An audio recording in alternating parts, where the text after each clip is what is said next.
So I've been reading this book called Breathe by James Nestor, and this book was making all sorts of claims. More stamina, more endurance, better blood flow to your better quality of sleep, and falling asleep faster. And that's the one that got me, ladies and gentlemen. See, for most of my life, the hardest part about sleeping was falling asleep. My nose would get congested and I would toss and turn every night until inevitably I would just end up breathing with my mouth to fall asleep. I would wake up groggy with stanky breath, desperately needing to take a piss while simultaneously being so dehydrated I could relate to a prune.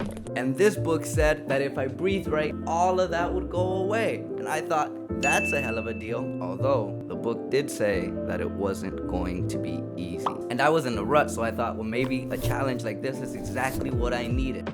And I had no idea what I was getting myself into. Friends became enemies, enemies became friends, and tears were shed. So I consulted my schedule and I realized I had some free time. And so the challenge of breathing right began. And at this point in the video, you're probably wondering, Edgar, what the hell is breathing right? First, how do you know my name? And second, because I love you so much, I'm gonna tell you. According to James Nestor, in order to be breathing effectively, you have to almost exclusively be breathing through your nose. Or, phrased another way, stop breathing with your mouth. This is because when you breathe through your nose, the air entering your airways is more concentrated. This concentrated air provides pressure to the soft tissue in the back of your throat, expanding and toning out the muscles in your airway. Once these muscles in your airway have been toned out and expanded, it becomes only easier to continue to breathe through your nose. But when you breathe through your mouth, the air now entering your airway is less concentrated. This provides less pressure to the back of your throat, no homo, allowing that soft tissue in the back of your throat to relax and fall inward, which makes your airway smaller.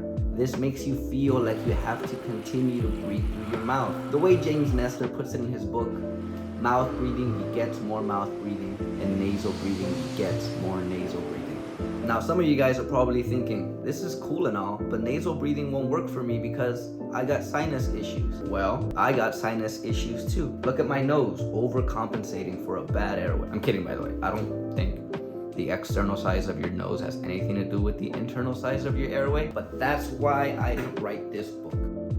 According to James Nestor, the reason you have sinus problems is because you're not breathing through your nose and you haven't expanded your airway as large as it could be, which would allow your nasal breathing to be a lot easier. It gets easier.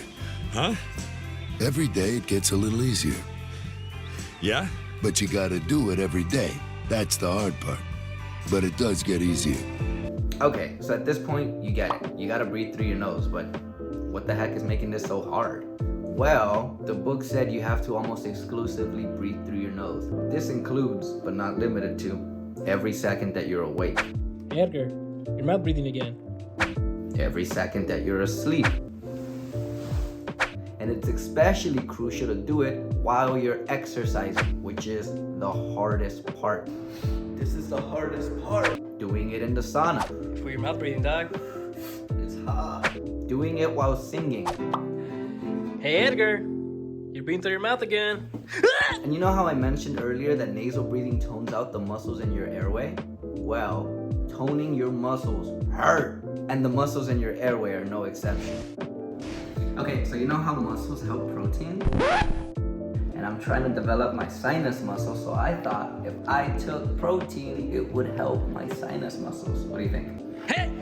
There were many times throughout this experience that I wanted to quit, but I pushed through it. And eventually, after suffering for so long, I did start seeing some benefits. I actually did have more endurance and stamina while exercising. And at the end of it, I didn't feel lightheaded or nauseous or feel like vomiting. I felt good.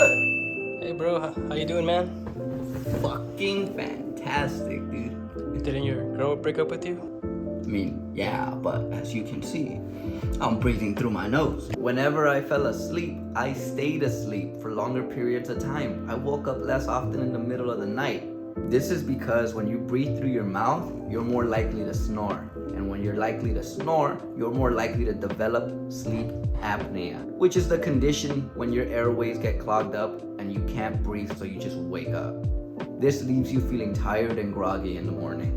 And the best and most satisfying benefit of them all, I was able to fall asleep faster. Alright man, I'm gonna go to sleep, so I'll just see you later. Alright, bro. See you later, man. Have a good night. Oh, wait, Edgar, I wanted to ask you. Edgar? In fact, in the book, James Nestor highlights how many people who actually claim they have insomnia don't actually have insomnia. They just have bad breathing problems, which makes it harder for them to fall asleep. Now, correcting your breathing isn't a miracle cure that's gonna make all your problems and debts go away. You still gotta work on that, but it'll make a lot of unnecessary problems go away. In the beginning, I mentioned how James Nestor said almost exclusively breathe through your nose. That's because occasionally you're gonna breathe through your mouth while talking or eating, and that's okay. You shouldn't beat yourself up for it.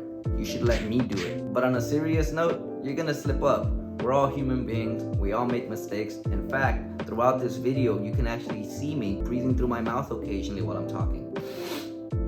It's hard, okay? But I'm trying my best. Oh, and one last thing I forgot to mention. The book did say it's gonna take about 10 days for the muscles in your airway to get used to the process of breathing through your nose. So now you have a time frame, and best of luck to you guys. That's the end of my video. Bye, everybody. Goodbye.